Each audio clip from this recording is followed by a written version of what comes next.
I think it was when I first lost my first teeth was in my late 20s, early 30s, well, probably mid 20s. Started losing them. Was in an accident when I was probably around 14. I just got my braces off, so I broke my jaw. So I had to have orthodontics for the second time, and a lot of stuff, going on in high school and whatnot, kind of led to an eating disorder, which I think didn't help the whole orthodontic thing anyway. So that led into college, and then just the decay, the history with the eating disorder, I think led to the teeth starting to fall out, not being able to be restored one by one. They eventually were having to do root canals on them, having to replace them, and then finally got to a point where they just decided that they didn't think there was anything else that they could do. You'd have to go to a full set of dentures. So that was probably in my 30s that they ended up just pulling the rest of them and giving me the dentures. I think, what started the eating disorder in the first place was just low self-esteem, not a whole lot of confidence. Going into high school, kids typically have that. And then, trying to work through that and then going to college was a big adjustment.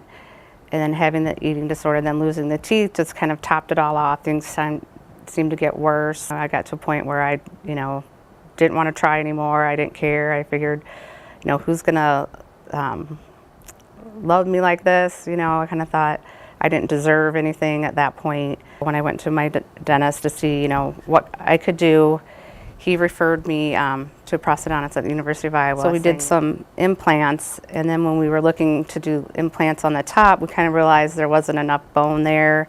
One of our options would be to go and get a hip graft, which would be a lengthy hospital stay, a lot of money, a long recovery. So he did research and he found Dr. Balsheed out in Philadelphia, who does these very often, who was very experienced, so we were real comfortable.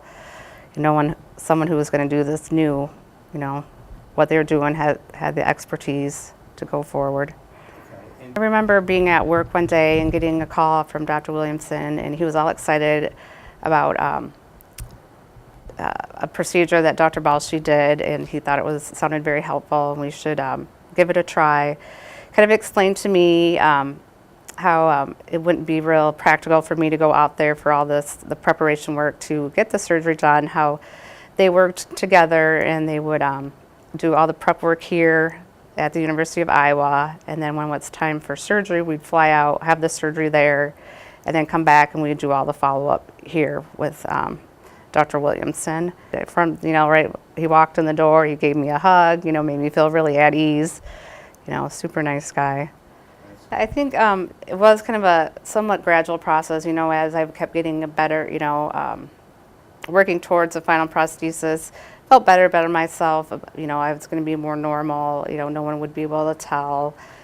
I remember the day after I got it, I was just elated. I feel like feels really normal, it's like I almost forget that I even have the denture. I know I smile a lot more, I'm not real, I don't get up in front of people a lot.